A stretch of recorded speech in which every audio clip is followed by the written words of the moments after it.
8-10 వయసులో శ్రీ వెంకటేశ్వర స్వామి గుడిలో ప్రతిరోజు హారతిచ్చే టయానికి ఎక్కడి నుంచి వచ్చి తెలియదు. ప్రతిరోజు పొద్దున్నే వచ్చి చేతులతో దాదాపు ఆ 30-40 కేజీల బరువుండే ఆ గంటను మోగిస్తూ ఉంటుంది. ఆ వెంకటేశ్వర స్వామి ఆమె గంట మోగిస్తే కాని నైవేద్యం స్వీకరించడేమో.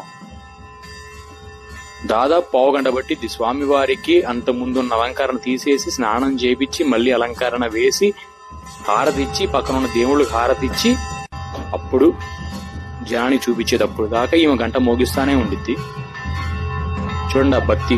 తనకు తెలుసు ఈ కార్లు బంగ్లా కన్నా కూడా చనిపోయిన తర్వాత దేవుడు చూసేది పుణ్యం, దేవుడి మీద నమ్మకాన్ని మాత్రమే ఆయన ఆస్తిగా కొలుస్తాడని.